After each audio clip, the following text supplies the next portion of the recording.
জুমার দিনের প্রথম সুন্নত হচ্ছে জুমার দিনের ফজরের নামাজটা জামাতে পড়া। সবাই কয় খাইছে, হুজুরে ধরছে জায়গা মতো, আসল জায়গায়। জুমার নামাজের প্রথম সুন্নত হচ্ছে ফজরের নামাজটা কি পড়া? জামাতে। আফদালুস সালাওয়াত ইনদাল্লাহি সালাতুল ফাজরি ফি ইয়াউমিল জুমআতি ফি জামাআহ। বিশ্বনবী বললেন জুমার নামাজের 15টা সুন্নত মুখস্থ রাখতে হবে। 1 নাম্বার সুন্নত ফজরের সালাত জামাতে পড়তে হবে। 2 নাম্বার সুন্নাহ হচ্ছে আসওয়াক, মেসওয়াক করা।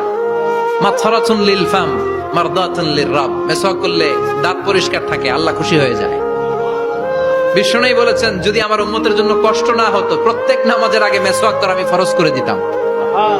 মেসওয়াক ছিল বিশ্বনবীর জীবনের শেষ আমল। এই মেসওয়াক করে বিশ্বনবী শেষ নিঃশ্বাস ত্যাগ করেছেন। আপনার নবী, আমার নবী, ওনার জীবনের সর্বশেষ আমল ছিল কি? সুবহানাল্লাহ কইবেন না? বিশ্বনবী জাইতুনের ডাল দিয়ে মেসওয়াক করতেন। বিশ্বনবী বলতেন নি'মা সিওয়াকিয়া যাইতুন ফাইন্নাহু সিওয়াকি ওয়া সিওয়াকুল আমবিয়া মিন ক্বাবলি। জাইতুনের ডালের মেসওয়াক কতই না ভালো, কারণ এটা দিয়ে আমিও মেসওয়াক করি, আমার আগে সব নবীরাই জাইতুনের ডাল দিয়ে মেসওয়াক করেছে। 3 নাম্বার হচ্ছে দুহুন, তেল মালিশ করবেন। বিশ্বনবী জাইতুনের তেল চুলে আর গায়ে দিতেন। বিশ্বনবী বলতেন ওয়াদাহিনু ফাইন্না ফিত তাদহিনি বারাকাত। তেল খাও, তেল দাও, তেল মালিশ করো, তেলের ভেতরে আল্লাহ বরকত ঢুকাইয়া দিছে। তেল দিবেন তো?